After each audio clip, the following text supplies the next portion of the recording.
Bonjour, aujourd'hui je vais interroger Thibaut, un surveillant de nuit dans une MFR. Si je l'interroge aujourd'hui, c'est parce qu'il entretient une certaine relation avec les jeunes de nos jours et que mon futur métier se dirige vers l'animation.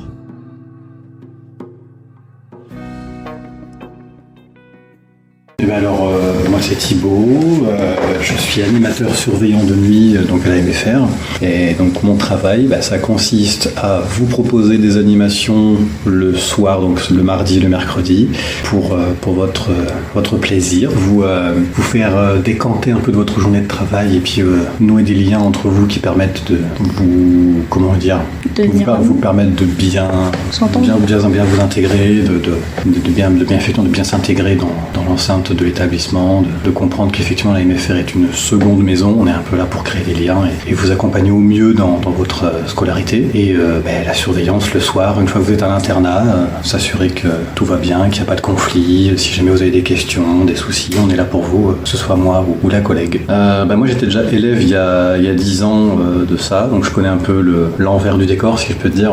Je connais un peu comment ça se passe, donc je me disais peut-être un petit plus au niveau de la proximité avec les élèves, parce que je sais comment se passent les cours, je connais encore certains formateurs qui sont en poste, que je peux vous accompagner d'une autre façon, peut-être que mes anciens collègues. J'ai fait mon parcours en SAPAT et derrière en ASSC. Donc SAPAT c'est le service à la personne et au territoire, c'est ce que vous faites actuellement, et l'ASSC c'est l'animation sociale et socioculturelle, c'est le bac+2, c'est ce qui se passe après du coup le SAPAT, c'est l'évolution directe de la branche. Et puis c'est juste à côté de chez moi, et puis j'ai voulu tenter en suivant mes études tout simplement.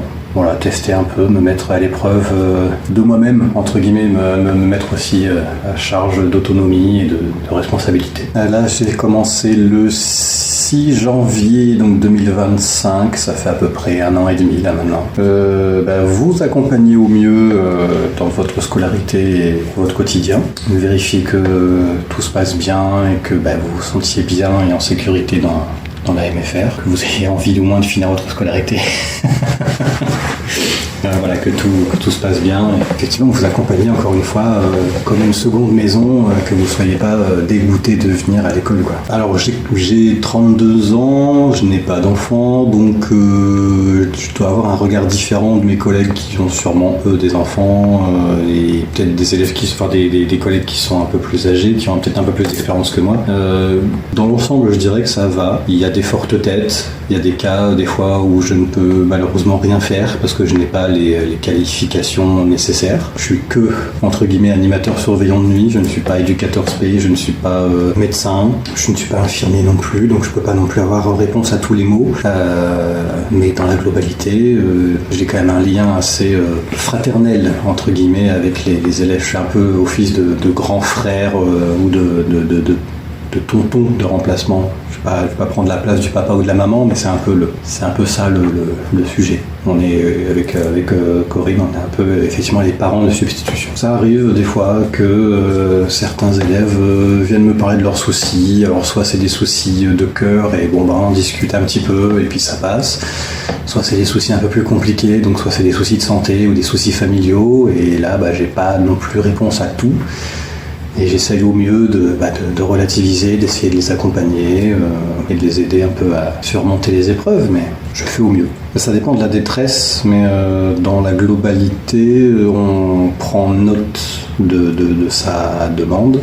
J'en parle le lendemain à ma collègue, donc avec Corinne le lendemain matin, et si c'est vraiment jugé dangereux, entre guillemets, pour le jeune, on se doit déjà de tout mettre en place pour l'accompagner au mieux, et derrière on a madame la directrice qui après fait des démarches un peu plus évoluées, on va dire. J'ai mon BAFA, et effectivement j'ai le niveau bac+2 ASSC, plus mon bac SAPAT avec mention. Mais voilà, oui, le BAFA, le bac, et j'ai le niveau bac+2. C'était pendant mon perfectionnement BAFA, on devait créer une animation de toutes pièces nous-mêmes. On était en binôme ou en trio et on savait pas trop quoi faire, et on s'est retrouvé à fouiller un petit peu les alentours, et on était un petit peu dans un petit bois perdu, et j'ai retrouvé des silhouettes animalières. Et je commençais un peu à en trouver 1, 2, 3, 5, 10, et puis on les a toutes prises. On s'est dit, ouais, vas-y, on va faire un jeu de piste, ou un jeu de tir, ou un truc dans le genre. On voulait faire un jeu de sorte de cache-cache avec les animaux. Et on avait ramassé toutes les planches qu'on avait trouvées.